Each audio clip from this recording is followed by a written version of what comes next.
Yeah, I mean, pretty much. I mean, where we're from, it's jazz is kind of fusion is sort of the basis. So there's jazz, R&B, blues, gospel, and a lot of musicians play a lot of those things. So from the beginning, it was once we started to play by ear. Really, it's playing by ear. So you know, Elijah did a little better at classical than I did, but I really didn't take to classical piano. I mean, I would practice. I could do it enough, but it was once we had a teacher who allowed us to learn what we wanted to learn, so and use our ears. That's when we started, and so that led into a world of jazz, but also a world of funk and soul.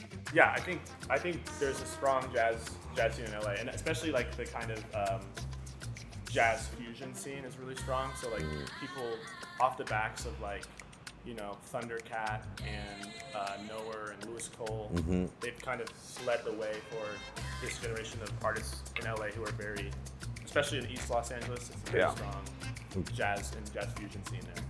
What do you think it's gonna be like next year's this LA scene? The LA scene? What do you expect? I mean, I think there's so much talent there. There's so many young musicians coming up.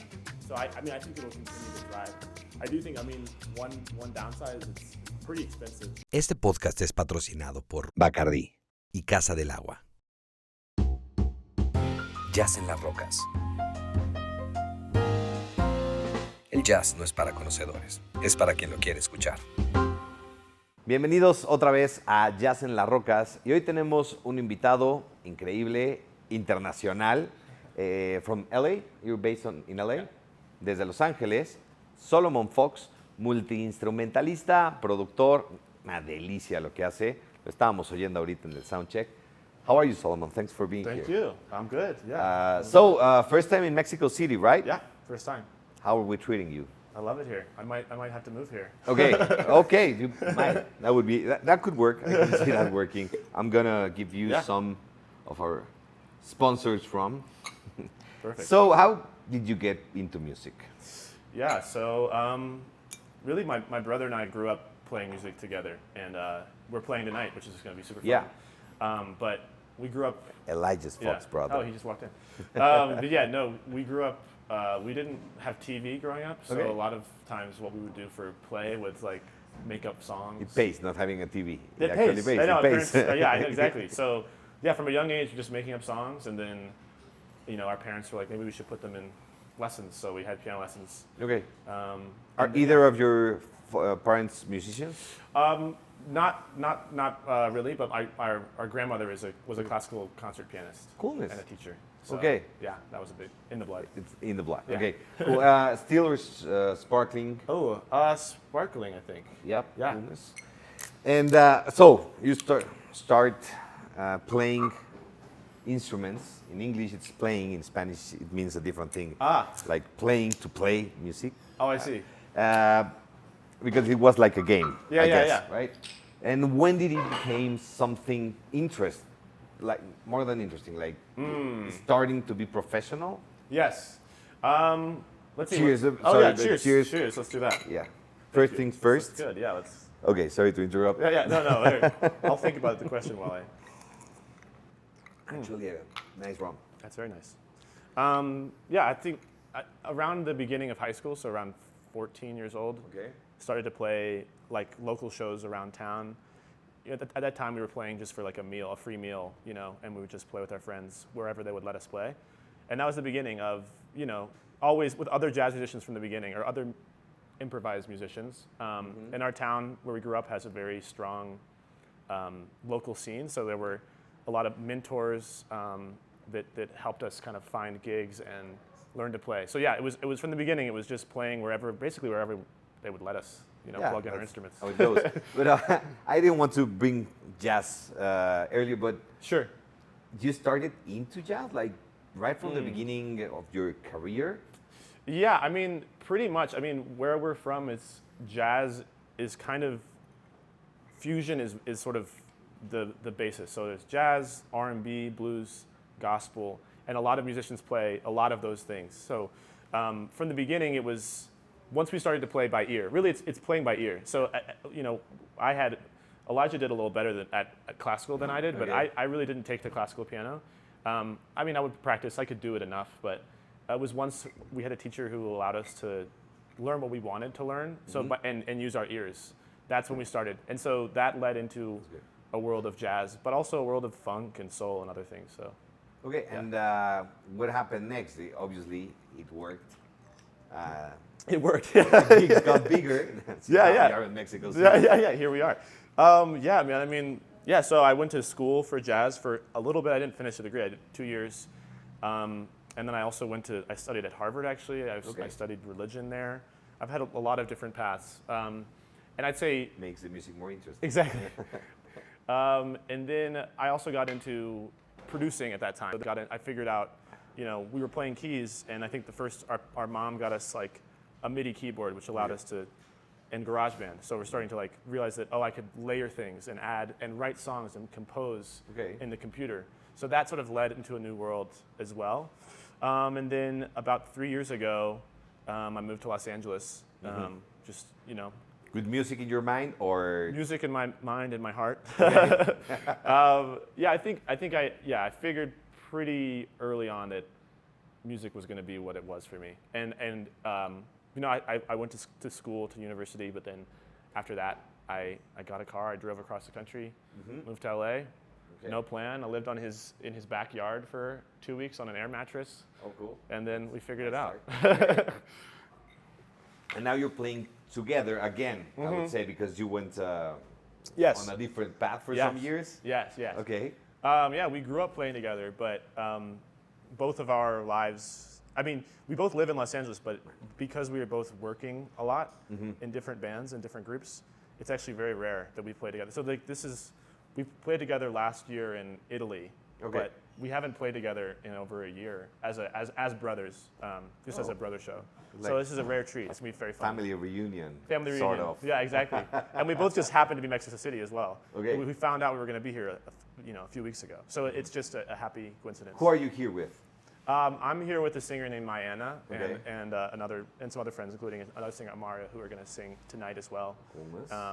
But yeah, we came down to do a little show, and Elijah was playing at the Corona with Youssef, and we're like, why not? Let's make it happen. So those are the best concerts. Yeah. The party you don't want to go ends up being the best party. Like the concert you have no idea you'll be playing. Right. Okay, so what about the LA scene right now? Because a lot is happening there. Yeah. Would you say the jazz is having a little bit of a comeback? Absolutely. Yeah, I think there's a strong jazz scene in LA, and especially like the kind of jazz fusion scene is really strong. So like people off the backs of like, Thundercat and Nowhere and Louis Cole, they've kind of led the way for this generation of artists in LA who are especially in East Los Angeles, it's a very strong jazz and jazz fusion scene there. We had Louis Cole last year at the festival. Oh yeah. The Jazz Festival. I think the audience here had no idea what was coming their way. Yeah.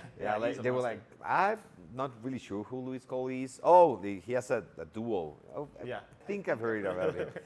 And then he comes out with 14 players dressed in like skulls, like calaveras. The big band thing, and it was amazing. Everyone was blown away. Yeah. And they were asking like, is this jazz? Like, because I really like this, and I thought I didn't like jazz. Yeah. But things like that are coming from LA. Absolutely. And I think it's really fresh. Yeah. And hard to say if it's jazz or not. Right. You don't have to. Yeah, exactly. But in this podcast called Jazz on the Rocks, maybe we have to. Yeah.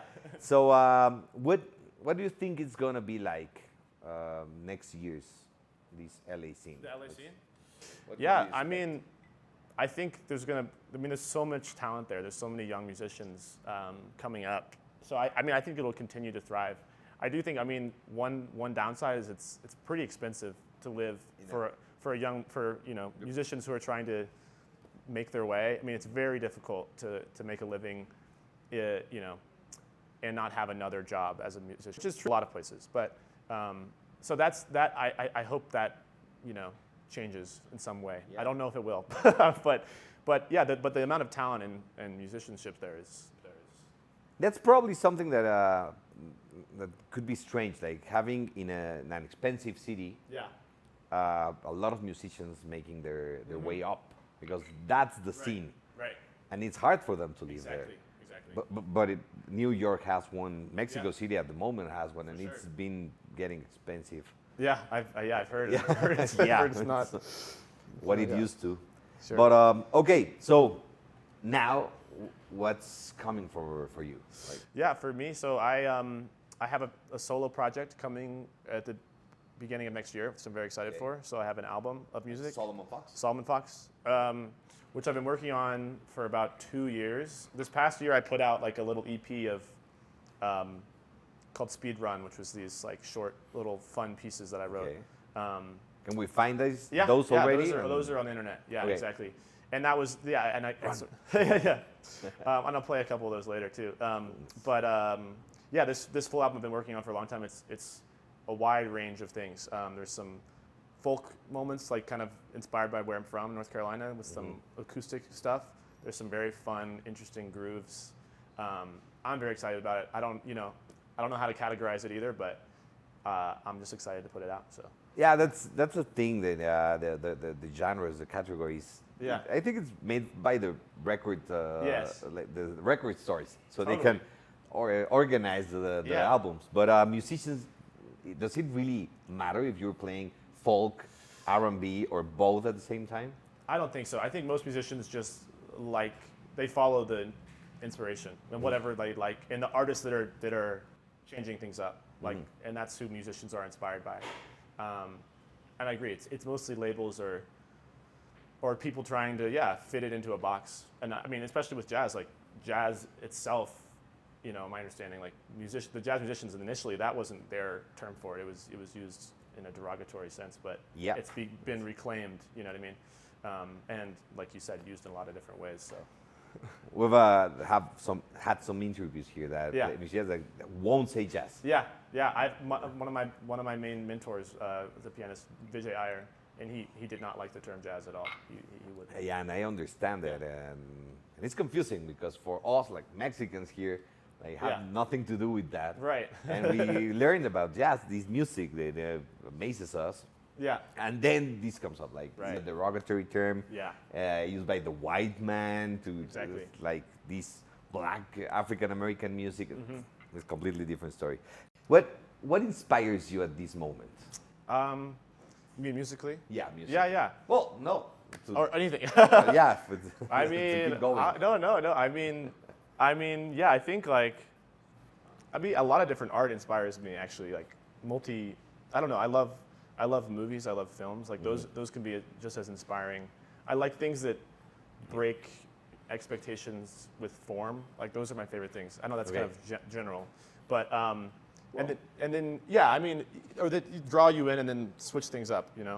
There's some movies that come to mind, like Yes. like they change the form. Exactly. And that's interesting. It's always interesting. Yeah, because a lot of jazz, to me, or whatever you want to call it, is about playing with forms and structures and improvising around a form and within a form and breaking expectations. So, yeah, I think, and then musically, this is one of those things where I have to look at my phone to see what I'm listening to. But I mean, this has become sort of a cliche in LA, but I really am inspired by the artist named McGee. Yeah. Another. Is it a cliche in LA at this It's moment? become, at least in my world, Well, which is a small, a subsect. I don't know, but he, to me, is just killing it right now. Cool. It's sounding very, very cool. I'm trying to think. I also love an artist named Salami Rose Joe Lewis. If you're familiar with her, she's really dope. Also think in I the kind haven't. of jazz world. Okay. And yeah, I don't know. Like, honestly, my friends inspire me in Los Angeles. Like, there's so many. That's what creates a incredibly- scene. Yeah, exactly. It's like a dialogue. Yeah. Someone plays something some night. Yeah. And then someone comes with something back. Yes, exactly. that's And then the- I mean, obviously, like there's a lot of other artists. James Blake, I get inspiration from him. Bon Iver, one of my favorite artists of all time. I can't even start really. I could just name so many, but We but wouldn't yeah. finish. So where can we go in LA to find these jazz or music, like Yeah. how would you say it, like contemporary music, like what's Yeah. happening right now? Yeah, I mean, in LA, I mean, a lot of the stuff going on to me is happening in East Los Angeles. There's stuff. There's a couple different rooms there that have a lot of great artists, like the Lodge Room. Can't think of that. They just closed my favorite one. Oops. But which is sad. It happens. It happens. That's a sad thing. It happens. But yeah, there's a spot best one called closes. Gold Diggers is another spot that's Okay. right near my house that they do a lot of really cool shows. Okay. But yeah, a lot of small clubs in LA is where stuff's happening to me. Check them out. Yeah. Okay. So the question I have to here. Yes. For someone who wants to get into jazz, what album would you say they should grab first? Oh, that's a good question. I mean, to me, I would have to. If I was gonna prescribe someone, I would have to know what they like already, because there's always a way in. I mean, one album that's like that did a lot for me at the beginning was Black Radio by Robert Glasper. And so that's like on the edge of jazz, and it sort of can get you in if you're familiar with R&B or some other types of music.